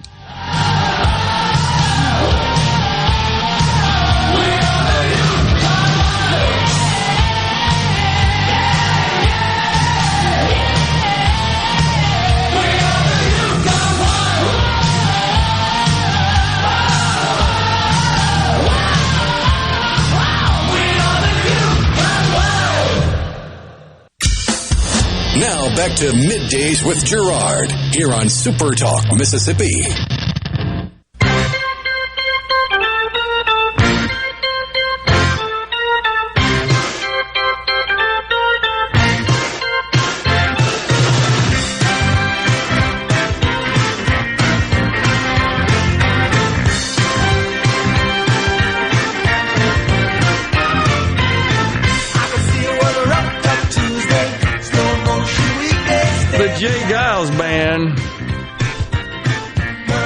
Taking us into this segment here on Middays with Representative Lee Yancey from Rankin County in the Element Well Studios. Okay, so what else? Tell us about the fentanyl testing strips. Is something else you're taking a look at? Yep. Fentanyl testing strips are something we've been talking about for a couple of years. I didn't really know what they were last year. Also, not only fentanyl testing strips, they have some fentanyl testing wipes, like a wet nap almost, that you could touch it on a pill, and it'll turn a different color if the pill has fentanyl in it. As you know, there's an opioid crisis going across our country. There are many young and old people, but a lot of young people who are dying from taking pills. We try to get the message out. One pill can kill. There are a lot of people who make mistakes and go through seasons in their life when they experiment with drugs. And a lot of the kids that are in our colleges are given a pill at a party or something like that. And we don't want that kind of mistake to be a fatal mistake. And by offering to put these fentanyl testing strips or testing wipes, just decriminalizing it. Right now it's on the paraphernalia list. It would be like something they could add on as a penalty if they were prosecuting someone who was pushing drugs. But this would help someone to know whether the presence of fentanyl was there and would save their life if they, didn't take it. Some would argue that this might promote drug use. I would say people who take pills are going to continue to take pills, and if we care about whether or not they live or die, we need to show a little grace and decriminalize these fentanyl testing strips and give them a chance to have a second chance, to have a life, to get past this season of their life. I would say to all college students out there right now, don't take pills. Don't take anything that wasn't prescribed to you by your doctor or, over-the-counter medication, normal things. Don't take a pill at a party. One pill can kill. You don't know what's in that pill. And but for God's sake, if you do take one, test it for fentanyl. Make sure that it's not going to kill you if you take that pill. Yeah. And I think why not? Why not try to save lives? And it makes sense to me. Another bill I'm working on is an income tax credit to rural hospitals. So, for instance, let's say you owe money to the state tax commission. Rather than giving some of the money that you would owe to the tax commission, you can choose the rural hospital of your choice and give your money to that. You're going to pay the tax regardless to the state of Mississippi. So let's say you owe $100 in state tax. That's probably what you owed last year, Gerard. Yeah, $100. So you could give $50 to the state, and you could give $50 to the rural hospital of your choice, and your tax liability would be satisfied. This is up to $5 million. At that point, it gets cut off, but that's what it would basically cost the state. It wouldn't receive that $5 million. I like it, but it would go to a rural hospital. And also, I am working on basically an ESG bill for the PERS. If I'm investing, if I'm a state employee or I'm a school teacher and I am working hard and part of my money is going into PERS for me to have a pension at my retirement, I want to make sure that those who are investing the funds are doing so to try and get the maximum return for me. They're not investing for some environmental or social governance kind of motive. For instance, let's just call it what it is.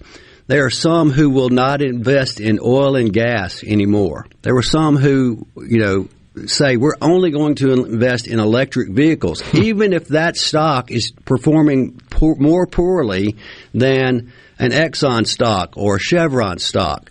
And what we're saying with this bill is that in order for something to be invested for a state employee, you have to be a fiduciary. You have to put their interest above your own, and you are trying to find a way to get them the maximum return they can get. You're not trying to participate in some type of social experiment. You could argue that they're in violation of their fiduciary responsibility for putting those sorts of social issues above their primary mission and their function, which is to maximize return on the investor's money. And it's just getting crazier and crazier across our country. Sometimes I think in Mississippi, we have our issues here, but generally, it's the voice of sanity when we compare it to what's going on in the rest of the country. No doubt. So I think that's an important bill. So, I'm doing bills for the city of Brandon and for Rankin County, and working on a number of things that would be helpful to my constituents. Okay. But at any rate, we've got a lot going on, and glad that the session has finally started, and we're going through the process of getting all the bills introduced, and the speaker is assigning those to different committees, and our committees have already begun meeting. Some have begun meeting. Some will begin next week, and we'll get those bills voted on, some of those bills voted on in committee, and then they'll come to the floor. So on the program last week, Speaker made it clear his top priority is still to eliminate the income tax. And then yesterday we had House Ways and Means Chair Trey Lamar also make that statement. It's obviously in his wheelhouse, in his committee. So where do you think we're going to go on that? You got a feel? You know, it's all going to come down to a conversation between the Speaker and the Lieutenant Governor. And there's going to have to be something worked out as to what direction we go. The two of them have a great amount of power in that either of them can stop anything in the state from happening legislatively. Right. All they have to do is not let it come up. But in order for something to pass, both they have to work together. So, you know, working together sometimes is harder than than you might think. Yeah. And there are different good people can have different opinions about ways to go about eating the elephant, if you will. So one bite at a time. But it'll all come down to what they can work out and what pressures are applied from outside the Capitol, and the monies that we have come in. We've got our coffers overflowing. We've got more money than we've ever had.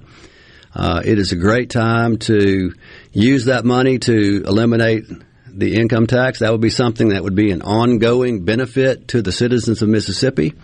I think giving something a one-time check. That's.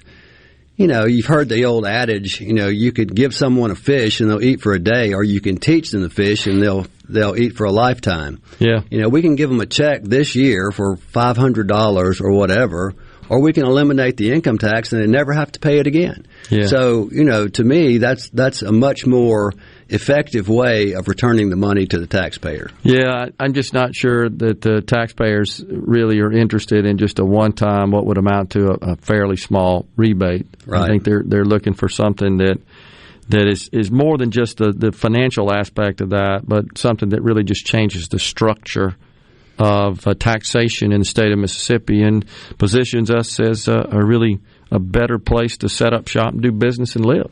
Absolutely. I think there are a lot of people who would see Mississippi as very much more business progressive and friendly, to be able to come to a place that lets you keep more of your money.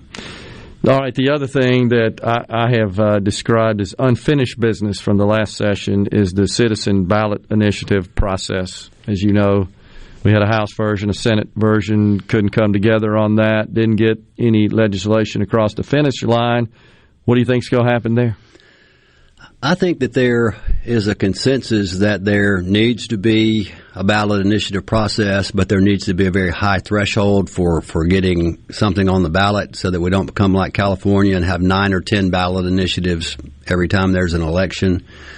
I think there is just, frankly, some fear that some don't want to expand Medicaid and some do, and some who, if we put that out there to the state, you're letting them vote on fiscal issues for the state that affect the budget, and there are issues that could be voted on that frankly aren't that popular with Republicans. Yeah. And so I'm not on that committee and don't have a dog in that fight, other than I do think there needs to be a ballot initiative process. I just think there needs to be a high threshold. Okay. Well, so we'll see where that goes. The House, the bill that passed the House last year, of course, maintained the same threshold as currently is in the Constitution. That's correct. 12% of the total ballots cast in the last governor's election. The Senate, on the other hand, their threshold was 12% of the total registered voters, roughly twice that of the House. I think there are ways to collect signatures a lot easier than you used to collect signatures, and so that's being taken into consideration. Okay. We'll see where all that goes. Representative Lee Yancey from Rankin County has been our guest on Middays. Appreciate you coming in. Thanks for having me today. Yeah. Pleasure to be here. You got it. We're coming right back in the Element Wealth Studios. Stay with us.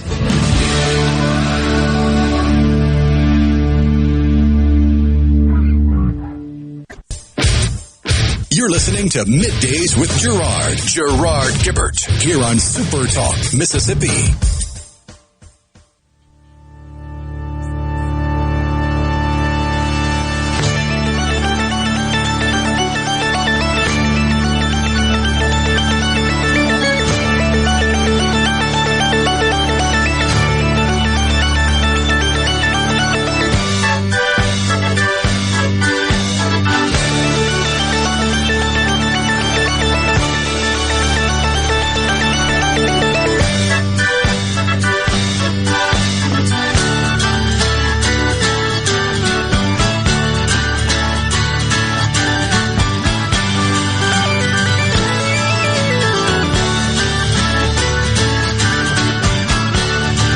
Welcome back, everyone. Sticks, fooling yourself.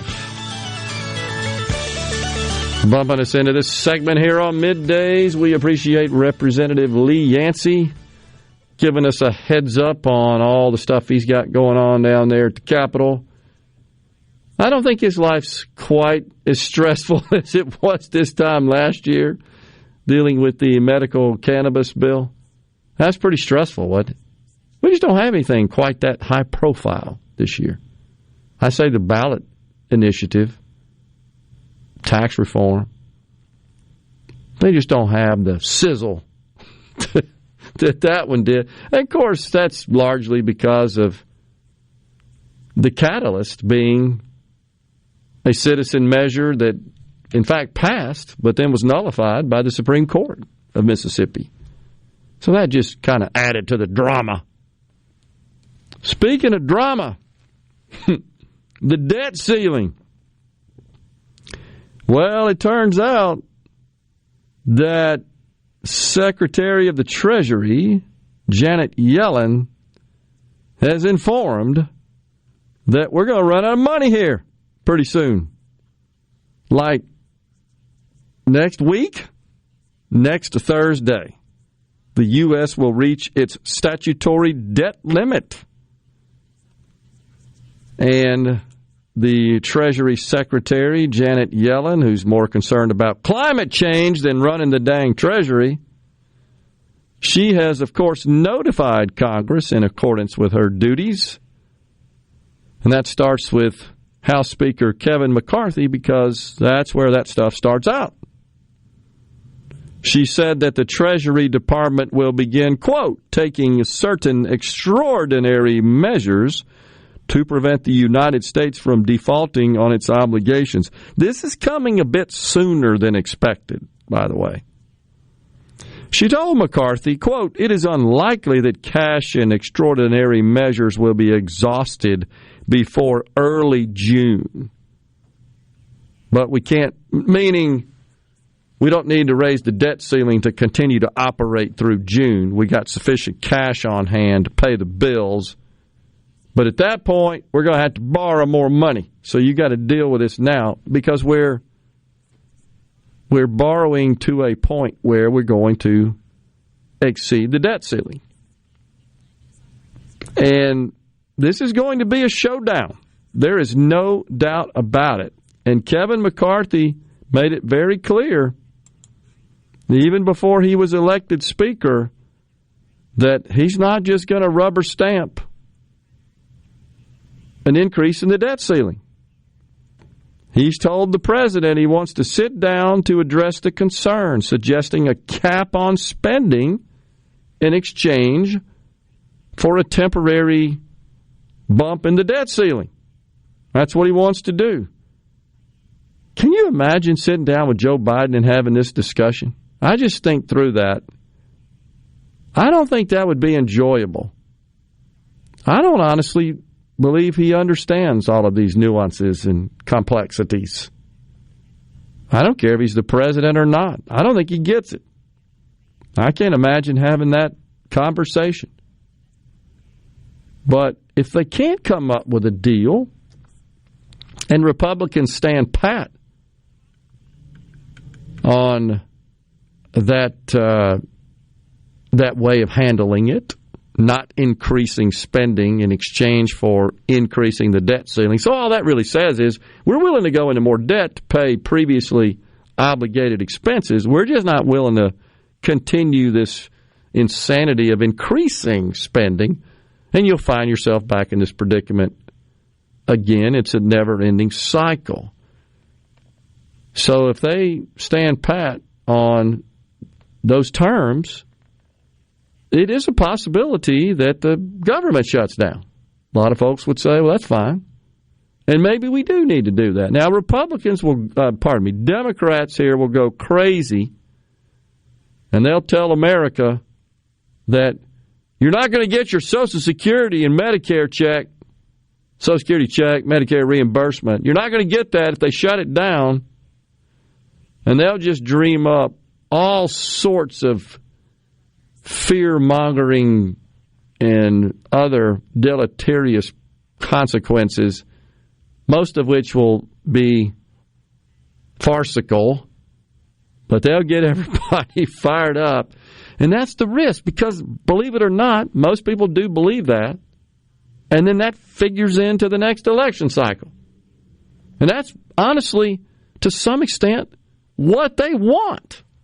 They'd love to see the Republicans shut it down and that result in certain government services and benefits not being available, not being carried out and delivered, and people getting upset about it. They see that as politically expedient, not really as much concerned about the impact to people. It's just how we've gotten in government. I say again, it's because we've conferred way too much dang power. So that's all coming up a little sooner than expected. By the way, Dr. Edmey at the health department says that he has instructed the county health departments to help patients who don't qualify for Medicaid to be informed about to inform them about the marketplaces, the exchanges, commonly known as Obamacare.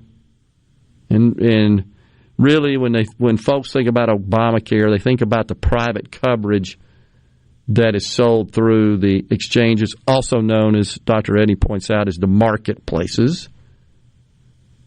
And the concept really does make a lot of sense, where insurers would advertise and make available their various policies and coverage models that people could see in one place and compare and pick and select from that. But the exchanges specifically are designed for those who qualify in general for subsidized coverage. And that's all been turned upside down. It's been enhanced dramatically through the Inflation Reduction Act, which just made permanent what was instituted in the American Rescue Plan, which are very generous increases in the subsidies, such that a person making 150% or below of the federal poverty level, or a household actually, has no premium costs, no out-of-pocket cost for premium. They do still have to bear the cost of deductibles and copays where applicable. That is a difference, the difference between the private coverage in the exchanges and Medicaid. There are no copays and deductibles in Medicaid, but there are other programs that will actually help people with certain income levels cover their out-of-pocket costs. So that's good. I appreciate that, Dr. Edney, for informing your team at the county level about that, because as you know, sir, that a lot of folks just aren't aware of this. They just aren't familiar. And right now, if you think about the focus on the Inflation Reduction Act, those provisions rarely get discussed. Everybody knows about the Green New Deal provisions. I think that's kind of front and center. They know about the 87,000 IRS agents. In fact, you'd probably put that at the top of the list of what people are aware of, one of the more contentious provisions. But this is kind of under the radar, this extension of these generous subsidies for at least 4 years.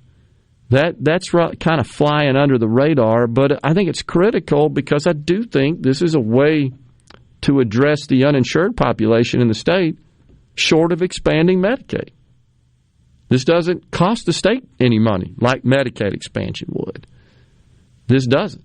So hopefully we'll make some headway there. I think it's important, and it's a way to address the healthcare industry in the state, which is clearly struggling from a financial perspective. Chad in West Point says, abolish the income tax. Let's go, Delbert. I don't think at this point the lieutenant governor, from what I can tell, is on board with total abolition of the income tax. He has promoted the idea of a one-time rebate. You heard Representative Yancey talk about that. So that should be an interesting battle, if you will, I think we'll see in the legislature this year. Once again, just different ideas about how to deal with this surplus and these good times, financial times we've experienced in the state, the difference between the Senate approach and the House approach. We're coming right back with a final segment here. Ziggy Stardust bumping us out. Stay with us. Ziggy played guitar.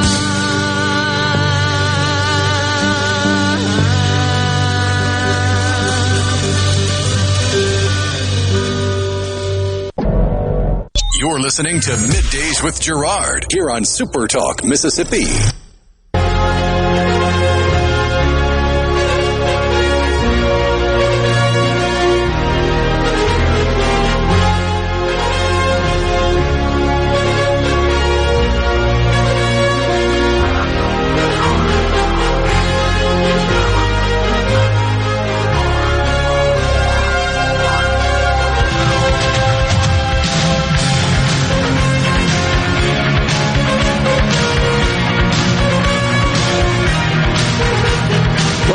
Everyone, final segment, middays on this Friday, y'all. Ben from Madison says the certificate of need laws are anti-free market. I hear you, Ben. Been crusading on that, gosh, for so long. Can't get it over the finish line. But I will say this: as much as I want to see the so-called con laws eliminated, I will also say this: it's gotten so hard to make money in that industry. I think what you'd end up seeing, unfortunately, or it could be fortunate, it just depends on how you want to view it, is a lot of boutique type clinics and specialty hospitals crop up that would pretty much cater to those with private insurance. That really wouldn't solve the problem of the uninsured and those on Medicaid. That's not who they want, because they can't make money doing that. Now, whether or not there's enough population in a given area with private insurance to make such a business model viable, you see this in the larger communities, urban areas already. You'll see like specialty plastic surgery. You've seen that. You go get your surgery, and they do vacation packages for it, literally. Well, the person that's uninsured in Mississippi whose income is around the federal poverty level, that ain't where they're going. I've seen situations where people leave the country. There are healthcare facilities, clinics, specialty type outpatient surgical centers. Go to Mexico. There are American doctors that have gone down there. You just pay. All cash deal at a fraction of what it is here. So you can also get a whole lot of different medications in Mexico without a prescription than you can here. Yeah, that's true. So it's just as much as I want to see it happen. So I think, in my opinion, the window for this opportunity, because we kept kicking this can down the road for so long, it's closed somewhat. It's just gotten so dang hard to make money in that industry. Even, I think, healthcare institutions in areas where you think they're doing fine and they're covered up with patient care, but when you start looking at the numbers, you say, gosh, they're not making any money at this. Luke and Flowood, why not dissolve government health insurance and let private companies bid on government contracts? Yeah, so that's actually something that some conservative think tanks have talked about, Luke, and their idea is when you look at the cost the government spends per person on health care in this country, last I checked, it comes out to about $7,500, $8,000 a year. Just send everybody a voucher. Go buy your health care. That would be more business for private carriers, more opportunity for competition because they'd have a bigger addressable market that they'd want to capture. I actually think that's a pretty good job. Just to let you know, there are 90 million on Medicaid now. 90 million in a country with 335 million population. 65 million on Medicare, and then you add into that TRICARE as well. So you got 150 million on employer coverage and 20 million or so in the non-group market. Bottom line is about half the people in this country are on government insurance and about half the people are on private insurance. That's the way it shakes out. So it's certainly something to consider, and it's just a very, very complicated matter. Thomas in Greenwood still is upset about the EMTALA laws and wants those to go away and doesn't understand why those are in place. And this was a law that was passed under Ronald Reagan in 1986. I know we've discussed it before if you hadn't heard it. It's just it's kind of obscure, but everybody in the healthcare world knows about it because they have to adhere to it by law. Just basically says if you're operating an ER and you participate in Medicare and or Medicaid, which virtually every ER does, unless it's one of these boutique situations where they only accept private coverage, you're bound by, in those situations where you're in Medicare, Medicaid, to adhere to the EMTALA standards, which just says that whoever shows up, whether they can pay or not, you got to get them stable. But it always ends up going beyond that, and then the hospital's stuck with a bill. And essentially that gets absorbed into the private premiums we all pay that have private coverage. So I don't think, Thomas, that we're going to see anything happen there. No matter what, people are going to get care if they're about to die. They're going to get stabilized, whether they can pay for it or not. It's just the way it works. Well, that is all the time we have here today on Middays. We appreciate you joining us as always, and I hope you have a good weekend. We're back here in the Element Well Studios on Monday. Until then, stay safe and God bless everyone.